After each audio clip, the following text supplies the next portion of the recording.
Viral सच में आज हम पड़ताल करेंगे प्रधानमंत्री मोदी के कर्ज चुकाने वाली खबर का।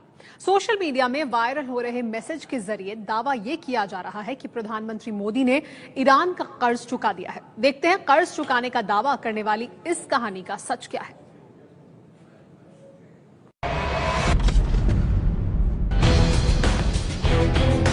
पिछले महीने ही प्रधानमंत्री नरेंद्र मोदी 2 दिन के दौरे पर ईरान गए थे। कई अहम समझौते हुए, दोनों देशों के बीच मजबूत रिश्ते की कई तस्वीरें भी दिखाई दी।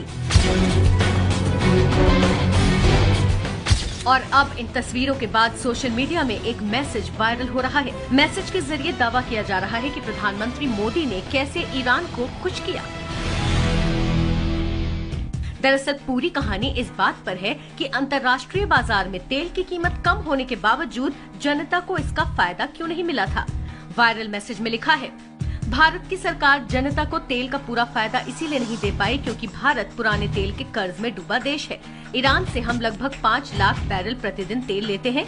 उसका भारत पर करीब $6.5 बिलियन यानी करीब 43,000 करोड़ का उधार हो गया है। ये उधार 4 साल पहले से हुआ है, जब भारत ईरान से अंतर्राष्ट्रीय प्रतिबंध के बाद तेल तो लेता था, लेकिन रोक की वजह से उसे भुगतान नहीं कर पाता था। मैसेज में आगे लिखा है, प्रधानमंत्री मोदी जी ने अपनी ईरान यात्रा से पहले पुराने तेल के एवज में जो उधार हुआ था उसकी पहली किश्त ईरान को चुका दी है। वायरल हो रहे इस मैसेज का सच जानने के लिए एबीपी न्यूज ने बीजेपी के एनर्जी सेल के राष्ट्रीय संयोजक नरेंद्र तनेजा से बात की। पड़ताल में ये सामने आया कि ईरान दौरे से पहले भारत ने कर्ज की एक किश्त चुकाई थी और ये वो कर्ज है जो यूपीए सरकार के समय पर भारत पर हुआ था। ये वो रकम है जो कि जिस समय की पिछली सरकार डॉक्टर मनमोहन सिंह की सरकार सत्ता में थी, तो उस समय क्योंकि तेल तो आता रहा लेकिन उसका भुगतान नहीं हुआ, क्योंकि अमेरिका ने और तमाम वेस्टर्न एजेंसीज ने, इंटरनेशनल एजेंसीज ने ईरान के खिलाफ सैंक्शंस लगा दी थी और ईरान जो है वो पैसा मांगता था हार्ड करेंसी में, डॉलर में हो या यूरो में हो, और वो संभव नहीं था क्योंकि जो बैंकिंग सिस्टम था उस पर सैंक्शन लगी हुई। लेकिन अब जो नई सरकार नरेंद्र मोदी की सरकार है, उसके भुगतान की जिम्मेदारी इनके ऊपर आ पड़ी है। लेकिन जो ईरान का कहना है, जो आपने भुगतान देना है आप उस आधार पे मत करिए जिस आधार पे जिस समय आपने तेल लिया और आपके ड्यूज बनते थे, बल्कि उस आधार पे करिए जो यूरो की आज कीमत है। लेकिन भारत पर सिर्फ 43,000 करोड़ का कर्ज नहीं है, क्योंकि 4 साल पहले का कर्ज का भुगतान ईरान आज के यूरो के दाम के हिसाब से चाहता है।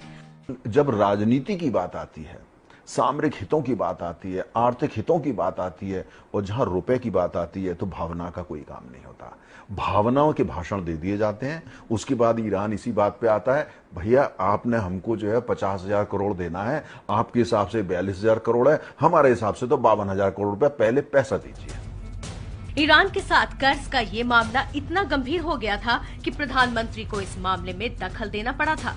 भारत को ईरान का करीब 43,000 करोड़ का कर्ज उतारना है, जिसमें पहली किश्त के तौर पर भारत ने ईरान को करीब 5,000 करोड़ रुपए चुकाए हैं। एबीपी न्यूज की पड़ताल में वायरल हो रहा ये मैसेज सच साबित हुआ है।